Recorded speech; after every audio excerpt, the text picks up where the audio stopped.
This episode is sponsored by BetterHelp.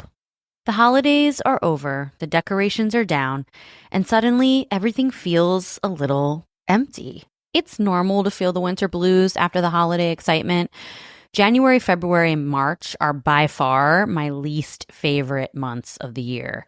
It's cold and dark, and I have to get some extra vitamin D on board. I also need to keep my regular scheduled appointments with my therapist. So if you're feeling that post-holiday funk, I definitely suggest you checking out BetterHelp because maybe it's time to talk. You might also be one of those people like me who makes New Year's resolutions and you get super motivated. So maybe you need someone behind you to hold you accountable and come up with a plan to meet your goals. BetterHelp is super convenient, totally online. You have a therapist right at your fingertips whenever you need them. So head over to betterhelp.com/wifeofcrime1 to get 10% off your first month. That's betterhelp.com/wifeofcrime1 for 10% off your first month. This episode is brought to you by Amazon. Sometimes the most painful part of getting sick is the getting better part. Waiting on hold for an appointment, sitting in crowded waiting rooms, standing in line at the pharmacy, that's painful.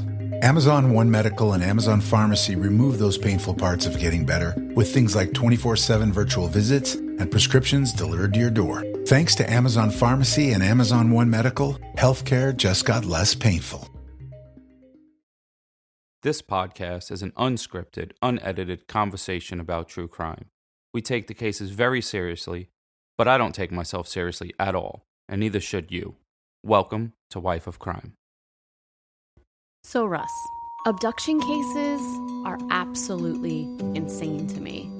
There are countless cases still unsolved to this day, and families that keep hope alive in their hearts that one day their child will come home. The story I'm telling you today is about a mom who wouldn't give up hope, and the daughter who fought to maintain her sanity so she could make it back to her. This is the case of Jaycee Lee Dugard.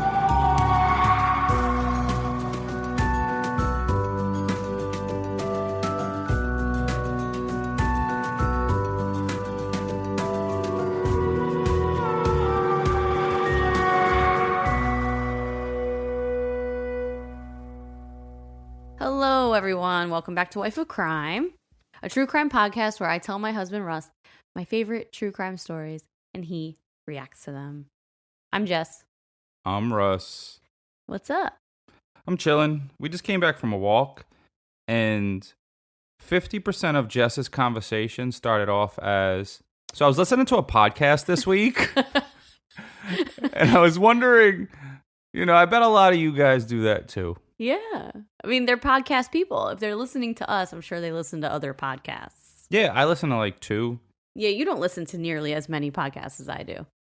I used to listen to a lot, but then there were so many like ones that were bad. I was like, I'm tired of being bored. So you gave up. Yeah, I gave up. But there's a lot of good ones. If you want to shoot me, no, don't shoot me a recommendation because I'm not going to listen to what you tell me. Never mind. I was going to say that. I know, because I try to recommend podcasts to him all the time, and he never listens to them. So you're just somebody who is not really big into podcasts, which is funny since you are a podcaster. I just listen to Jess's 15-minute spiel every time on why I should listen to this podcast. And she's like, I was listening to this podcast about Buddha and enlightenment. Oh, and I'm like, I'm from the Bronx. We're enlightened. We're lit. Shut up. It is a great podcast, though. If anyone's interested, it's called Secular Buddhism by, I think it's Noah Rashad. He's great, and it's a great podcast. So we also had a lot of reactions last week to Jess talking about someone selling their butt. That was a mistake. That was a word slip. Hey, guys, don't sell your butt unless you get top dollar. That's my advice. And you're okay with it. A lot of people did find that part really funny in last week's episode. But I did too, because I think they were laughing because you were laughing so hard. I don't think anyone expected you to laugh that hard at that. Because I knew Jess was going to feel bad about saying someone was selling their butt. It was funny. But at least they weren't selling someone else's butt. True. If it's your butt? That's true. At least it wasn't selling someone else's butt. So we are covering the Netflix documentary, Why Did You Kill Me? This month for our True Crime and Chill episodes. We haven't watched it yet. We're probably going to be doing it next week. So that's exciting. If you are interested in hearing us talk about that documentary, head on over to Patreon and check it out. So every week, I usually get to shout out the Patreons because Jess lets me do something. Last week, she stole my job. I feel like South Park. She took my derb. So this week, I'm back. And they're called patrons, Russ. Patrons. All right. So I apologize to the Patreons from last week that you didn't get the shout out from me, that Jess did it. But this week, I got the new guys. You're with me. So we got Jasmine, Chrissy, Maribeth, Danielle, Kashama, Heather, and Shandy. I think I butchered a couple of those, but cheers to you. I was really thirsty and couldn't wait to open that beer. I mean, you did pretty good. Yeah, I probably messed them up because, like, I'm good at reading. They taught me how to sound out. I also was just a random thing. So there's a couple. If you could think of what is the funniest words to you, like if just regular random words. Like I don't know. So I was like watching TV and I hear a couple words and they made me chuckle a little bit. What? I have two words that I think is pretty funny. Okay. Exacerbate. It's exacerbate. Well, they There's always no say, T in it. They always say exacerbate. It sounds No, exacerbate. And a pianist. Oh, a pianist. You're literally like a 5th grade boy, honestly. And I was like, wait, those are real words? What, if I played piano and they called me a penis, I'd be like, at the end, I'm like, this is bullshit. You're so immature. Pianist. You don't have any words that you think are funny that are real? No, I have words that I feel are like skeevy, like moist skeeves me out. Everyone feels like that. Like about the word moist. Ugh, I don't know. So that wasn't transitioning into anything with true crime. It was just a random thought. Well, it's exacerbate, not exacerbate. Just so you know. Got it. All right. So this week in true crime news, a case from a long time ago has come back in the news, and it is the case of the abduction of Kristen Smart. Have you ever heard of that case? Nah, I don't hear nothing. So Kristen was abducted from a college campus, and it was a long time ago. It was years ago, like in the 1998 or something. And she was legally declared dead in 2002. So no one has known what happened to her for all these years. Can you be legally declared dead if they didn't find you? Yes. If they didn't find your remains, your family can legally declare you dead. If, there's no hope of finding you. So she was declared dead in 2002, but then in April of this year, like April 13th, like last week, they charged 2 men with her murder. So the case is back in Wait, when? Just now? Just now, in April, like last week.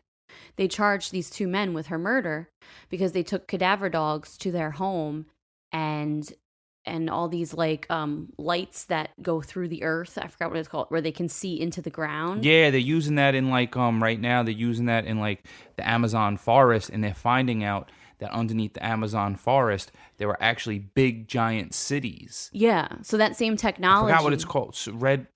I don't know. If you want to know, look it up. I heard it on Joe Rogan. I learned everything from him. Yeah, so it's this lights that can penetrate the ground, and they can see different things in there. So they found out that her remains were once buried there, but now they're saying that maybe they moved the body. It's a whole thing. But anyway, her case is now back in the news. And it was an abduction case that was huge in the late 80s, late 90s, early 2000s. That's crazy. They moved the body, but the dogs smelled that the body used to be there. Yeah, I mean, I honestly haven't gone into detail with it. I just know what the headlines have been showing. I haven't really researched it. But, when her case came up, I was looking at different abduction cases that I wanted to cover and tell you about, because there's a lot of them, and abduction cases are crazy and scary. Like, imagine your kid gets taken or disappears and then you just never see them again and never know what happened to them.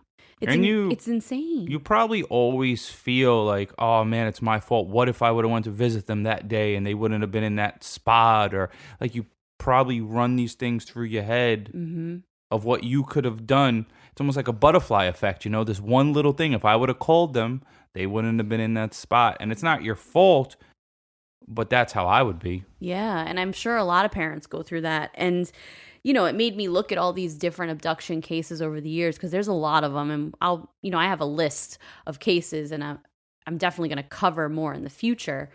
But one case that really just sticks out in my head is the one I'm telling you today. And that's the abduction of Jaycee Lee Dugard. This case is nuts. And I know a lot of people are probably familiar with this case, and for good reason, because it's truly remarkable and crazy. We don't do a lot of cases about children on this podcast, and that's deliberate on my part, because you and I both have agreed that talking about people hurting kids is just something that I don't really like to research, and you don't really like to hear about. I don't feel like we had this conversation, but it kind of happens on the podcast. I'm like, oh man, I didn't want to hear that. Exactly. So I kind of steer away from any cases involving people hurting children. You know what case I'd like to hear? What? Someone that abducted, someone that has abducted a kid, and then the person that did it gets fucking mangled. Well, we did do Elizabeth Shoaf. He didn't get mangled, but she outsmarted him. Remember that case where she was down in the trap door, down in the dirt? Or maybe someone cuts their arm off and, like I said in a past episode, shoves it up their butt or something. Someone gave us a 5-star because I said that. That's ridiculous. But no, really, do bad stuff to them. Well, we don't really talk about kids getting hurt because I don't want to hear about the kids getting hurt. And out of the 52 cases we've covered, we've maybe talked about 3 or 4 cases of kids having harmful things done to them. But there are some stories that truly touch my soul, and those cases I have to retell because they're stories that are full of strength and resilience and will, and most of all, hope. Hope for families of children that have been abducted, and hope for us, because these types of cases and stories show that you can literally get through anything. You can get through any circumstance that you're put in if you just dig down deep and find the strength within yourself. Sadly, I would feel like most children that abducted probably aren't returned because they can't probably put up much of a fight. Mm-hmm. Well, it is sad, but the one I'm going to tell you about, there is hope for them. That's good. So in 2015, a movie came out called Room. I don't know if you remember. I saw that. You saw the movie or the preview for it? I think I saw it where they have a room. No, I'm thinking of the safe room. Yeah, you're thinking of Safe Room. I know which one you're thinking of. Where it's a hidden room in your house and people are trying to break in your house, but you go in there and hide and you're safe and they can't get in. It's a metal room and it's Yeah, no, but this movie is called Room. It's not the same movie. And it's about a girl who is kidnapped and held captive in a shed in the backyard of her kidnapper's house. And she gets pregnant by her captor and has a son. And they live in this shed, in this one-room shed for 7 years. So this is all that this little kid that she has knows. And they, as in just her and her kid? Yes, her and her kid live in this shed in the back of this captor, the person that kidnapped her's house. Probably chained up. They're locked in there, yeah. So it's not based on a true story, but it's inspired by a few cases. And one of those cases is this one, the case of Jaycee Dugard. Are you ready? Yeah. Okay. June 10th, 1991, in South Lake Tahoe, California. Jaycee gets up and gets ready for school. She puts on her favorite outfit, pink leggings and a white shirt with a pink kitty cat on it. She was in 5th grade. She searches the house for her mom because she has a very important matter that she needs to speak to her about. And in an 11-year-old's mind, a very important matter is probably very trivial to us, but to her, it was a big deal. Jaycee has a field trip coming up at the end of the week, and it's to a water park. And she was really nervous about it because she has hairy legs. And I know it's funny to you, but as an 11-year-old girl, when you become like 11, 12, you start to realize that your legs are hairy and you're embarrassed by it and you want to shave them because you know that, teenage girls shave their legs. They don't have hair on their legs. So this just gives you an idea of like how young and innocent she is. Shaving her legs is a huge deal to her, and it's something that's really important that she wants to talk to her mom about. And I remember this because when I was 11, I started shaving my legs, and it was a really big deal. I remember my mom bought me the razors and the shaving cream. She taught me how to do it. It was like a really big deal for a little girl to shave your legs for the first time. I don't think I would let a little girl shave her legs with a razor. I'd probably give her like a machine. Like, you don't want to trust a girl with a razor blade. No, you have to teach her how to do it. Yeah, why don't you give how like men have electric shavers? They don't get that for women. Like, here, don't cut yourself. Take care of that. I don't know. I'm not sure. But you have to just teach them how to do it correctly. And so she was searching the house for her mom because she wanted to have this very important conversation with her. But she found out that her mom went to work early. And the only person left in the house was her baby sister and her stepfather, Carl. And her and Carl didn't really get along that well. They didn't have a great relationship, and she was definitely not talking to him about this. So Jaycee decides to leave, take the mile walk up the hill in front of her house to the bus stop. Halfway up the hill, she sees a gray car, and it starts to slow down and pull up near her. The driver is a man. She keeps walking. She sees him out of the corner of her eye, but then she decides to turn and look at him because she thought maybe she knows who it is because they're slowing down and getting close to her. As soon as she turns and looks in his direction, he rolls down the window, and then instantly her whole body goes numb and she becomes all tingly all over. She falls back on the ground and everything goes black. Huh? Wait, but he didn't touch her? The man shot her with a stun gun. Oh, shit. A woman then jumps... Pretty aggravated. A woman then jumps out of the car, picks Jaycee up and throws her in the back seat, and then covers her with a heavy blanket. She starts going in and out of consciousness, kind of waking up, and everything seems really fuzzy. She hears the sound of a car speeding, and she hears a voice laugh and say, "I can't believe we got away with it." Meanwhile, Carl, Jaycee's stepfather, he was in the front yard cleaning his mountain bike. Carl sees the car kind of get close to her. She's about half a mile up, so he can see her walking, and he sees this car pull up. But he says in that instance, he kind of just thought maybe it was the parent of one of the girls that she goes to school with pulling up next to her. He didn't really think anything of it. But then he sees her drop to the ground, and he frantically starts searching his pockets for his keys, and they weren't there. The keys were in the house. Ride your bike. In a split decision, he's like, let me hop on the bike and just start pedaling up to her. Yeah. So the car speeds off in front of him, and he's pedaling as fast as he can to catch up to the car. And eventually, it just gets too fast, and he has to make this terrible decision to turn around and go back to the house so he can call 911. Oh, my God. Like, how do you decide? No, you do decide because the car just keeps getting further and further away from you if you're on your bike, if you're pedaling. I know, but in the moment, I mean... No, you need to make a smart decision, not an emotional decision. Well, in the moment, he didn't have his keys, so he hopped on the bike. He he pedaled as fast as he could towards the car, but the car got too fast, so he turned around and went back to the house and called 911.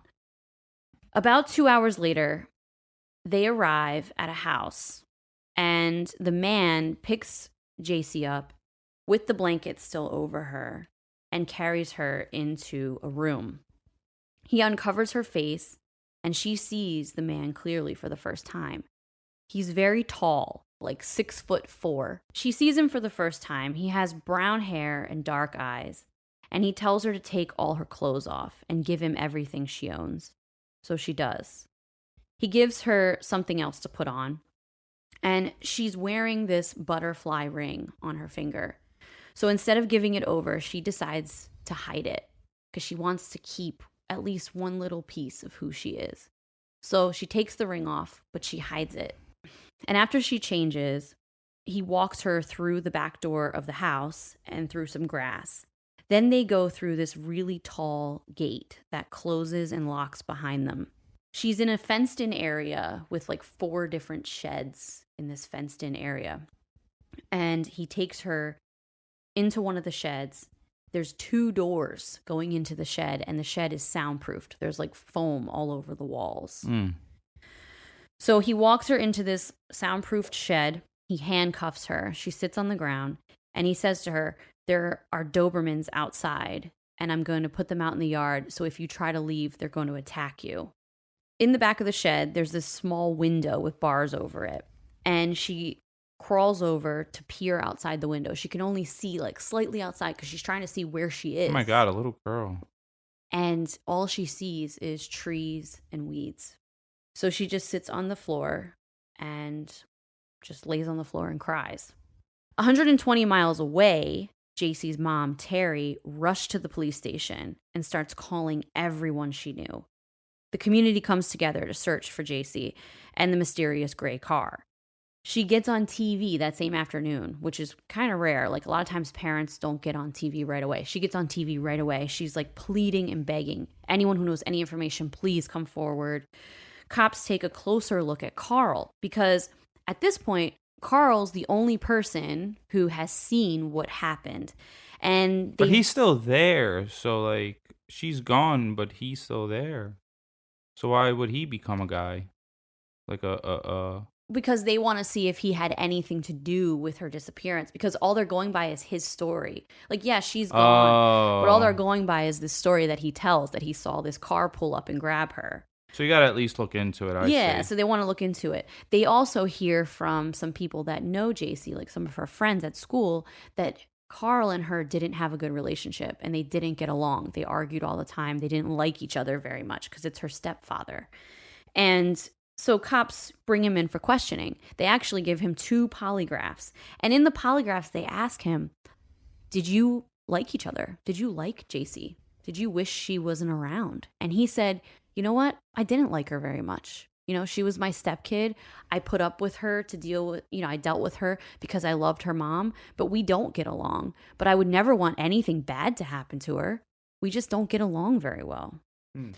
So a couple days later, a couple kids that were standing at the bus stop at the time, they saw Jaycee get kidnapped as well. And this is something that would haunt them for like years and years and years, that they watched their fellow student get kidnapped right in front of them. But you can't do nothing. They did that fast, too. No, they can't do anything, but they corroborate the story.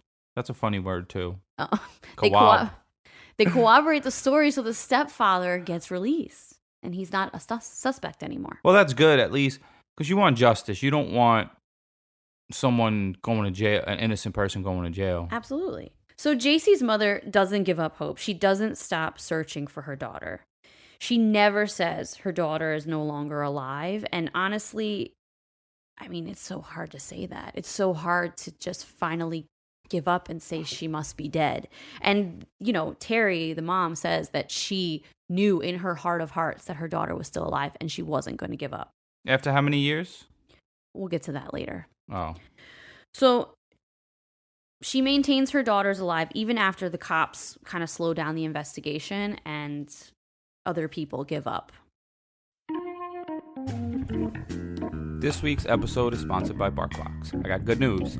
So BarkBox is a monthly subscription for your dog where they send them treats and toys. And I hit them up and I said, yo, my listeners like free stuff, so what's up?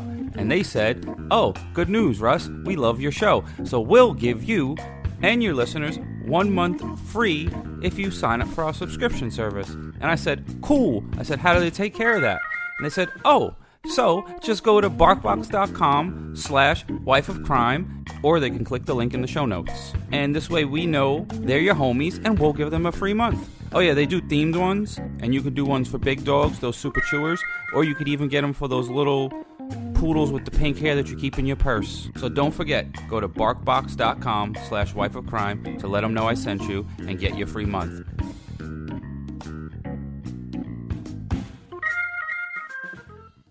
So who are these people? The captors' names are Philip Garrido and Nancy Bocanegra. Nancy had been scouting out the area for a child for Philip to take for the last few months. They watched Jaycee every day. They saw her routine. They watched her walk to the bus stop. They knew what time she left the house. How terrifying is that? That's crazy. And I told, I think, in a podcast when I was being watched as a child. Yeah, you did talk about that. Yeah, how this dude someone would send letters to my mom. I know it might be a little repetitive about like what we were doing as children, me and like my mom, and he's watching us, and they would send letters.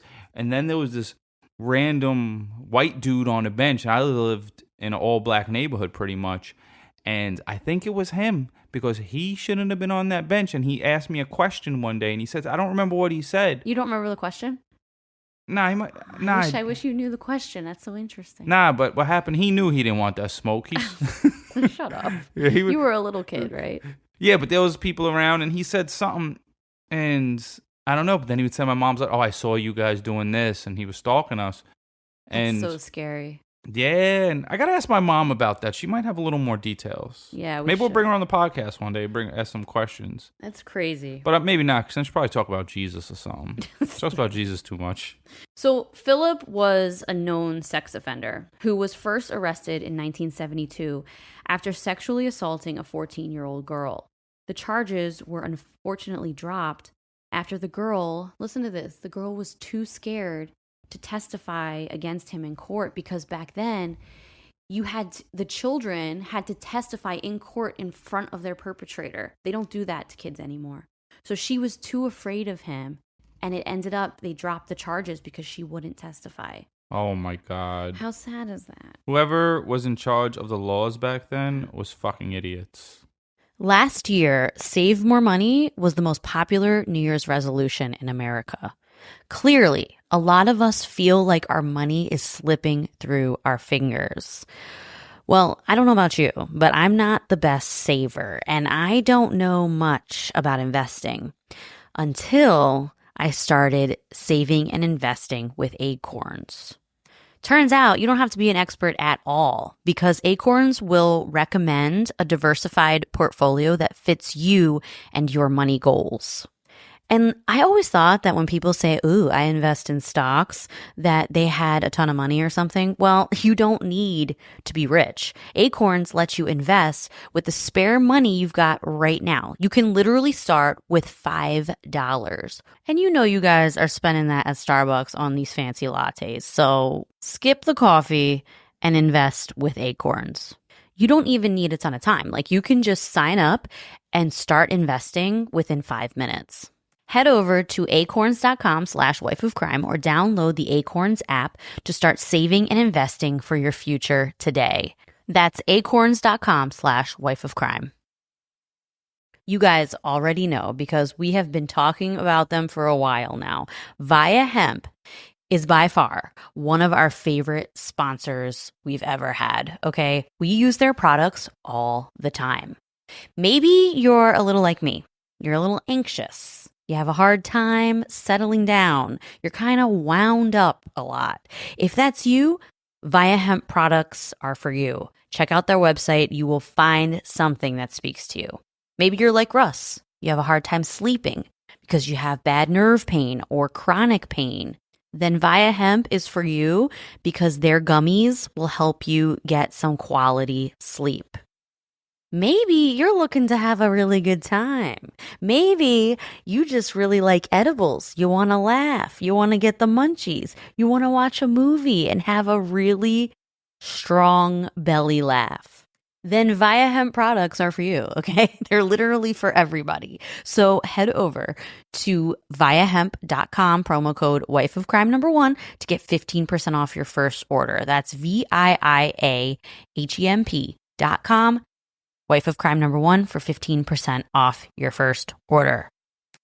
So then in 1976, Philip abducts a 25-year-old woman named Catherine Calloway. He drove her to Reno, Nevada, where he locked her in a storage unit and raped and beat her for 5 hours. It wasn't until a patrol officer noticed that there were out-of-state licenses, there was a car with out-of-state licenses parked outside of the storage unit, and decided to take a closer look. He just had like a weird feeling, and he decided to look a little closer. So he knocked on the storage unit door, and Philip came out, and he didn't like the way Philip was acting. And then all of a sudden, Catherine, beaten and naked, runs out of the storage unit screaming. And Philip gets arrested on the spot. He was sentenced to 50 years in Leavenworth Penitentiary in Kansas. When he's in prison, right, he meets Nancy because Nancy was his cellmate's daughter. They decide to get married. Philip convinces prison psychiatrists and the parole board that he found God and that he is a new man and he has been rehabilitated. So he got out on parole after being in prison for like 9 years. That's such bullshit. Yeah. Bullshit. God just lives in jail, I guess. But then obviously he's just manipulating the system. Yeah. Fuck this dude. Yeah, he's a terrible piece of shit. Yo, we could just jump him. Well, not now. He's in jail, but I'll beat him up. Philip is then released from prison in 1988. And according to Philip's father, as a child, he was actually a quote-unquote good kid and a good teenager. But he had a really bad motorcycle accident when he was 17 and apparently changed. His whole personality changed, and he got really into drugs. And he started using crystal meth and LSD regularly. That's crazy. A lot of people that happens to when you have a brain injury, it changes who you are. Yeah. So that, I'm not saying this at all to make any excuses for the dude, but I'm just saying what his father said, that he was like a normal person, and then after that accident, he completely changed. Like, I think Roseanne had the same thing. Her personality wasn't as so bold and out there. You know, Roseanne, the comedian, she had the TV show. Mm-hmm. And after her accident where her brain, I don't know what, but she had a brain injury or hit her head. And now she just is more bold and out there. But it worked for her because now she's rich and weird as shit. I fucking hit my head. I'm weird as shit, and I just got to go to work. All right. So now, back in the soundproof shed, Jaycee spends her first night in the dark with the only light coming from the moon through the small window that I told you about. She's alone, scared, and cold. She wakes up the next morning to the sound of the door opening. Philip covers her head and walks her into the house, into a bathroom. He brings Jaycee into the shower with him, but he doesn't touch her. She's very uncomfortable. She's never seen a naked man before, and she doesn't understand what's going on. But he doesn't touch her. He just takes a shower, and she washes herself off. And then he walks her back into the shed. And he leaves her locked in the shed completely alone for 1 full week. This motherfucker sounds like he's trying to groom her or some shit. He is trying to groom her. He comes in just to give her scraps of food. After a week, Philip then comes into the shed with a milkshake. He says from now on, things will be different. This is the day that Philip begins raping her every day, multiple times a day. This goes on for months. Jaycee says her only way of coping with it was to dissociate, which is something that a lot of survivors of assault say helps them cope. Our brains are so freaking amazing because when we are in a traumatic situation, our brains are able to create this out-of-body experience where you can step away almost from what's happening to you and get out of your body and not feel the pain of it or feel, the emotion of it in the moment. Thank God I've never experienced that, but I believe that could happen. Exactly. And that's what she says. And a lot of people who have survived sexual assault or molestation say that help them cope with it. It's pretty fascinating.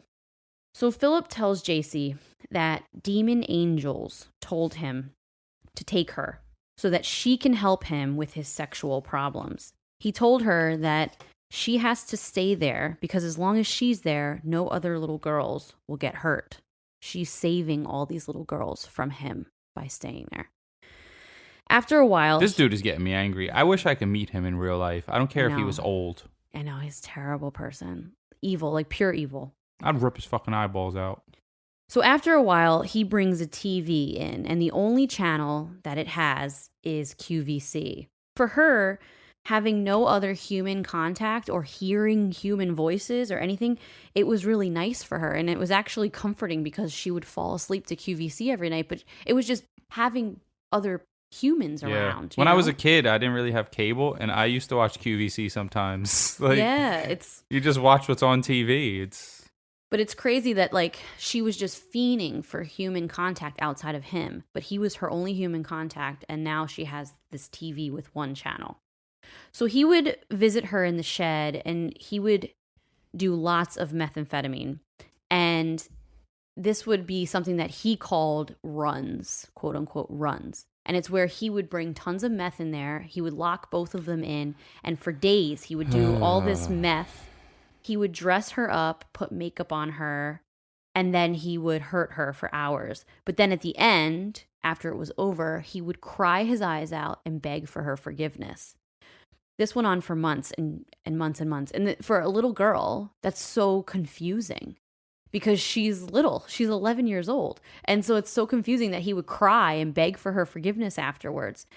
Then he would always have a gun in the room when he was hurting her, and he would threaten to kill her or sell her to other men or kill her family. So she was terrified of him, completely terrified of him. She did anything he said, and she followed all the rules. Well, she's she trying was to scared. live, and you're scared and you don't know what you should do, and you're a kid. Story's aggravating me. Go ahead. I know. So Nancy, his wife, was an aide at a nursing home full time, which is scary as fuck. But one day, she comes into the shed and says that Philip is gone for a while. He's on an island with a friend. In fact, Philip was really sent back to prison for failing his drug test. Nancy would come into the shed every night and lock both of them in there to ensure that Jaycee couldn't escape. She would handcuff Jaycee all day while she was at work and come back in. And he was back in prison for about a month. After 1,029 days of her captivity, Jaycee's mom is still getting on TV begging for help. She hires a private investigator. She gets a sketch. Wait, how long was she gone? 1,029 days, which is about it's like 3 years. 3 years. Yeah. Wait, 3, 6, 9. Oh, shit. That's, almost 3 years. So she's still on TV. She's still begging for help. She hires a private investigator to help because the cops have now given up. This case has gone cold at this point.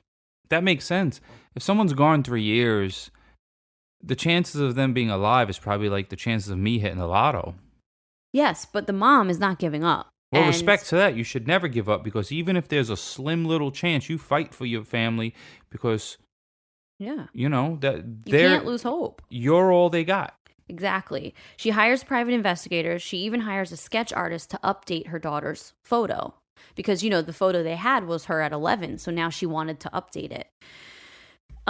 Meanwhile, Jaycee is now pregnant. Ugh. She doesn't even know what's happening to her body. She's 13 years old. They also gave her a video to watch on childbirth because they have no plans of taking her to a hospital. So on August 18th, 1994, she's watching TV because now she's able to watch a couple other TV channels at this point, and she, has these movies that he's given her to watch about raising children. And she starts to feel pains in her stomach. She's all alone, and she's in labor. She's in labor for the next, 10 hours by herself in this shed. They finally come home, and she starts giving birth on the floor of the shed. The cord is wrapped around the baby's neck, so Philip undoes the cord. The baby comes out and is safe. But she sees this baby, and it's like she has this sense of love for this kid because she's finally not alone. Now she has somebody with her in the shed. That's also like a biological thing. You can't choose to have that feeling. That feeling just comes to you. Oh, of course. The love for your child, of course. Yeah, that's me and Biggie. Well, yeah, I guess. But anyway, so she's finally not alone anymore. And it's this overwhelming sense of love and just, protection for this little child. And she just falls deeply in love with this baby. 3 years later, after living in the shed with her daughter, she gets pregnant again and gives birth to another daughter. Holy fuck. So her and her 2 children are living in this shed in the back of this house. They don't see the light of day. They have one TV. Philip still comes in and is hurting Jaycee and saying, if you try to escape, I will kill your kids. Where do they live? What state is this again? This is California. Oh, because I was just thinking, if you live in a shed in New York, you're going to die to death. You're going to die from freezing. No, they're in California. Yeah, I was like, you can't just leave someone in a shed, but I guess. Yeah, exactly. So she loves these 2 children unconditionally, and he uses them against her all the time to keep her there. Philip continues to beat her and rape her and manipulate her for years. He forces her to listen to the Bible on CD and claims that he's chosen by God. Jaycee follows his rules and does whatever he says because she's scared to death that her kids will get hurt. So he decides one day that after a few years of them living in the shed, that he can build them a tiny little yard around the shed. So he puts up a fence and allows them to leave the shed for the first time. He's treating them like fucking dogs. So they leave the shed for the first time in 7 years. It's crazy. She goes out and she feels the sunlight for the first time, and she touches grass for the first time. Oh my God. And she and her daughters now go between the shed and this little tiny yard, and that's their life. She sets up a little school for them, and she tries to teach them things like math and history. She has a 5th grade education, but she tries to teach them as much as she can, and much as she knew and learned up to that point, because she wants her daughters to have some knowledge and not be, but you know what? living this life inside of this tiny box. I feel like by the time you get to 5th grade, in real life, you kind of know all the math and reading you need to know. Everything else is bullshit. Throw squares and all this. Well, I know my math, and I know how to read, and I know how to add and subtract. Mm-hmm. All this other stuff is fluff. Well, that's true. So she wants to teach them what she knows. So she knows stuff. She could read, she could write. Yeah. She's good. And she wants her kids to be as normal as they possibly can. So she wants them to be normal. So they watch TV. She talks about, different things in the world that she remembers. So she would write in a journal, and she hid it from Philip. And Where'd she get a notebook? He gave her notebooks. I mean, at this point, they've been there for 7 years. He's given them a little bit more freedom. They're allowed to have this tiny little yard outside of the shed, and he's given them, stuff, pens, pencils, books, things like that. Oh, this dude's boiling my blood pressure.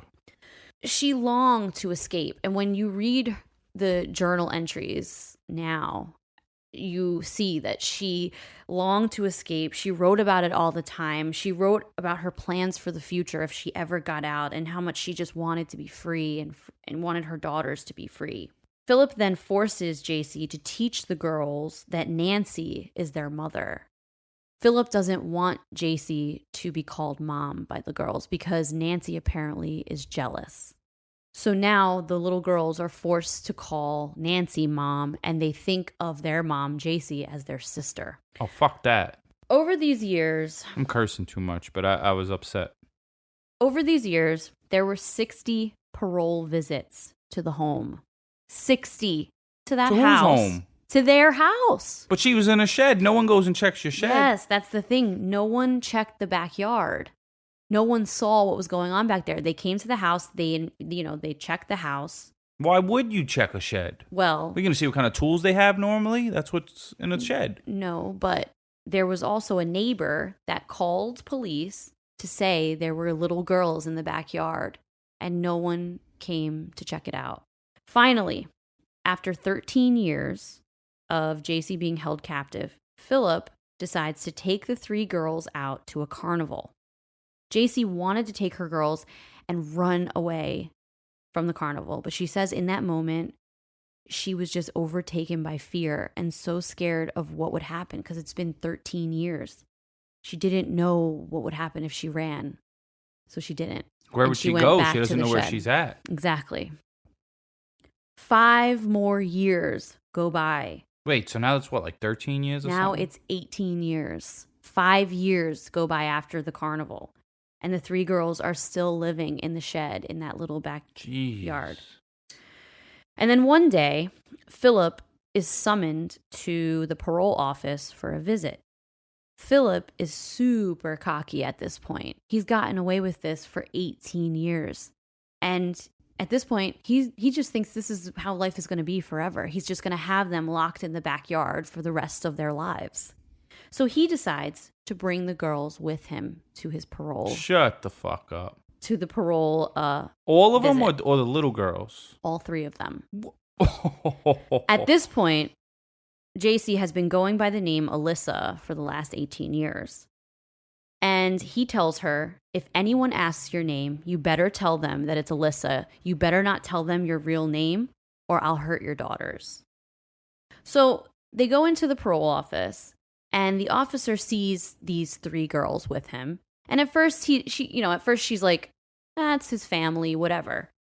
But then she starts to get this strange gut feeling because 2 of the girls seem to be like very antisocial and quiet and don't really look up when she talks to them. She's kind of like homeschooled people. Shut up, Russ. It's true though. No, they're not all homeschooled people are weird. Stop. Most of them, they're weird. I was homeschooled for a couple years too, and maybe that explains my weirdness. Your sister was homeschooled and she's not weird. She's weird as fuck too. No, she's not. If you were homeschooled, you got a little weirdness in you. Not you do, because no other everyone. kids did their schoolwork in their underwear, and you did. All right. I did. I had no shirt on, and I would sleep at the table. So like I was saying, the parole officer sees these 3 girls and doesn't think anything of it at first, but then starts to realize that 2 of them, the youngest girls, are very antisocial. And when she tries to talk to them, they don't really engage in a conversation. And they're kind of acting a little weird. And she just has this little gut feeling, nothing crazy, but just kind of like, something is off about this situation. So she goes to her superior officer. She tells her that she kind of has a bit of a weird feeling. And they decide to separate Philip from the girls. And they put the girls in a different room. And they start to question Philip about who these girls actually are. Yeah. After about an hour or 2, Philip confesses to kidnapping. But he doesn't say who they are. He just says that he's kidnapped a girl. Yeah, so he could have kidnapped the little girls, but those are actually his kids. Exactly. So they bring Jaycee into a room and they start to ask her, who are you? Who really are you? And she says, I haven't said this name for 18 years. So she writes it on a piece of paper. Jaycee Lee Dugard. They tell her mom, who's been looking for her the entire time. They call her mom and say they finally found her. That Jaycee is in the police department. That's insane. And if you're the mom... Like, imagine that phone call. But you know what's also weird? Now you're going to pick up your little girl, but your little girl is a grown-ass woman like you. Not like you, but you're older than her. She's grown, yeah. Yeah, but that's... She's, 18 plus 11? And going to pick up your... She's 29 years old. And you're going to pick up your grandchildren. Yeah. But they're not even yours. Well, they're yours, but you don't know them. Like, wait, who are these? And the people? children, the granddaughters, are 15 and 11 at this point. Holy moly. No one even taught them to shave their legs. You got to teach them at 11. We learned that in the beginning of the podcast. So she calls her mom. They talk on the phone for the first time in 18 years. And she says, I have 2 daughters. I have children. Oh, my God. And they're just overcome with joy because Jaycee never, like, for 1 second, she didn't think her mom gave up on her. She didn't say, oh, you know what? My mom probably forgot about me. The whole time she was away, all she wanted was to be with her mom again. And she knew her mom was looking for her deep down inside. And her mom knew that she was alive. They just knew it. So they reunite at the police station, hug and cry, and it's this huge reunion. And now they have to like start a life now again. But that's tough. Now, obviously, you were abducted at 11. You're probably not going to be a regular person. Well, like, you're going to have your brain's going to. You haven't experienced life. Exactly. But you experienced tragedy. So Jaycee and her 2 daughters go home and begin living with Terry, her mom. And Jaycee is now in therapy and is very outspoken about sexual assault survivors' rights. She's also an advocate for abducted children's families. And after a few years, she wrote a book about her experience living in the shed and says that What's the book called? Look it up, folks. Go buy that damn book. Give this girl some money. She had a shitty life.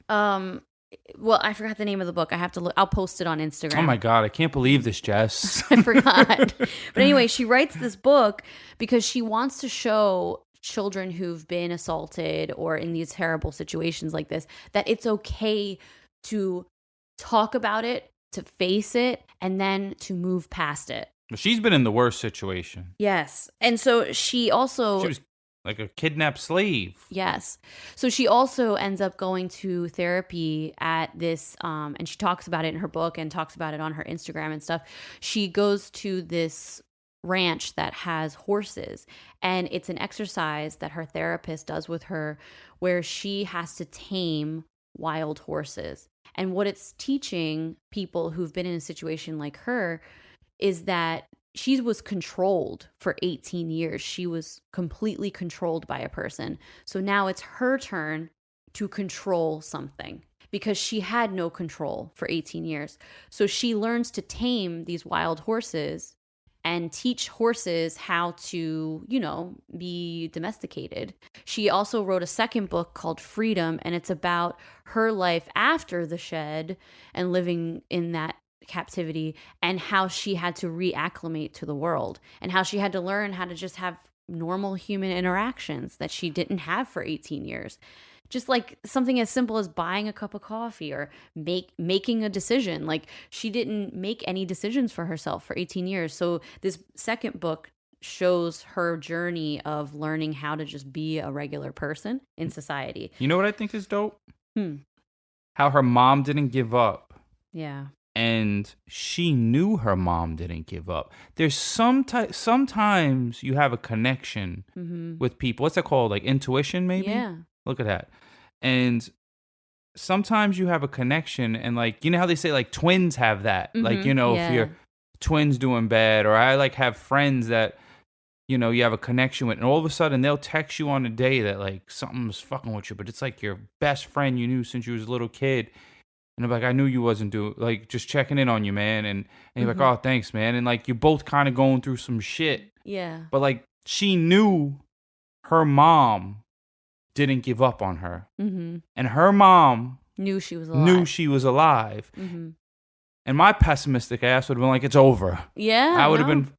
But maybe you have that connection. You'd be like, hell no. Yeah. They both fought to get back to each other. That's dope. A beautiful Respect thing. to them. So she's such an inspiring woman. I definitely suggest. She's done 2 interviews with Diane Sawyer, and when you watch her in interviews, like she's just so nice and sweet and normal, and she isn't like super weird. She's like a sweetheart, and you look at her and you're like, I can't believe this woman went through that much terrible stuff and is still like a happy person who can like just live a happy normal life, and she's loving and she loves her kids and her mom, and it's just crazy. If I lived in a shed for that long, I'd come out of there looking like, what's the dude that makes the weird faces and he's a serial killer and he has tattoos on his face? I have no idea. I don't know, everyone knows. Not Son of Sam. Tattoos on his face. Not Charles Manson. Oh yeah, Charles Manson. Yeah, I'd come out of the shed looking like Charles Manson, taking pictures with my tongue out.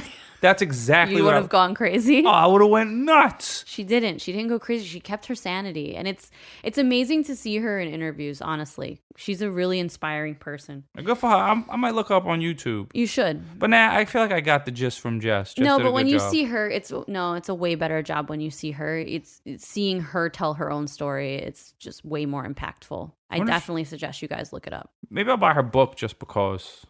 Just like to support, not because I want. You already told me the story, just to like give her a little money. Oh, okay. So that's the amazing abduction and survival of Jaycee Lee Dugard. I hate this dude. Now, what was his sentence? Like, what happened to him? He went to prison. Him and Nancy both went to prison. He's sentenced to like 437 years in prison. Well, in jail, they don't take kind to child molesters. Child molesters, abusers, none of that. So I hope that something bad's happening to him. And I would, a friend of mine who listens to this podcast said, stop saying you will give them something. If you do something to them, Russ, you'll get in trouble. So, Ty, I'm not going to say I'm going to give him a calling card and like I used to. But, guys, you should do it on your own accord, Okay. Yeah, because I won't give you nothing, but it'll give you satisfaction in your heart that you took care of this piece of shit. Yeah. And evil. Because, someone might listen to this podcast. They smuggle iPhones in their butt now. You see dudes in jail do, like, TikToks now and shit. I know, that's crazy. That's crazy. But I guess it would have to be iPhone Mini if you want to get Oh my in your God. butt. Okay. All right. This is too much. All right. So anyway, but if it was the Max, it'd be too much. Let's end this on a high note. Okay. So that's the story of Jaycee Lee Dugard. Just to get nervous. No, I'm not. All right. All right, everyone. So that's it. Definitely check out Wife of Crime Pod on Instagram and Wife of Crime, the Crime Family on Facebook, and our Patreon. We're going to be covering the Why Did You Kill Me documentary on Netflix. We're doing that for this month. So if you're interested in hearing our True Crime and Chill episodes, go to Patreon. And that's it. Yeah, and we got merch. Go check it out on wifecrime.com. We got shirts. We got cups. You put whiskey in them. You listen to the podcast. And say what's up. Hashtag vote for Russ. The campaign lives on. All right. Have a good one. Peace.